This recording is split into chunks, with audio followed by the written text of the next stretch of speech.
Բադալյան, բայց Տարոն Չախոյանը ձեր թեկնածությունը ներկայացնելու ժամանակ, երբ հարցեր էին հողում կոնկրետ ոլորտային, նշում էր, մենք այստեղ բժշկական կենտրոնի տնօրեն չենք ընտրում, այնինչ օրինակ բժշկական կենտրոնի տնօրենը շատ հանգիստ կարող է բժիշկ չլինել, կարող է լինել ֆինանսիստ, իրավաբան, ցանկացած մասնագիտություն, բայց ոչ օրինակ բժիշկ, բայց ձեր պարագայում կամ օրինակ գլխավոր բժշկի պարագայում պիտի լինի, պարտավոր է օրինակ լինել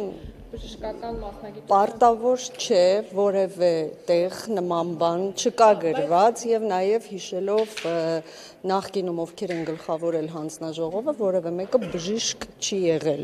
եւ այս իմաստով, քանի որ հանձնաժողովի նախագահը հիմնականում համակարգում է հանձնաժողովի աշխատանքները, դրա համար օրենքում նման կետ գրված չէ, որ որևէ հանձնաժողովի նախագահ պարտավոր է լինել մասնագետ։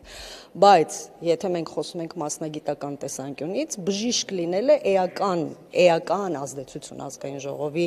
ներքին այդ աշխատանքների վրա դերակատարում չի կարող ունենալ, բայց առողջապահության մասնագետ լինելը իհարկե ցանկալի է եւ այս իմաստով ես այս ընթացքում իհարկե հասցրել եմ այդ կրթությունը ստանալ եւ կարծում եմ, որ նաեւ երկու գումարումներում այդ հանձնաժողովում աշխատանքային փորձերը էլի տալիս է այդ հնարավորությունը նկատի ունեք, որ այդ հանձնաժողովի անդամ եք եղել եւ թրծվել եք, հա, այդպես այդ նշանակում դա նկատի չունեմ, ես նկատի ունեմ, որ այդ ընթացքում ես նաեւ հասցրեցի ընդունվել եւ ավարտել Մխիթար Հերացու անվան պետական բժշկական համալսարանի բուժհաստատությունների կառավարում մագիստրոսական ծրագիրը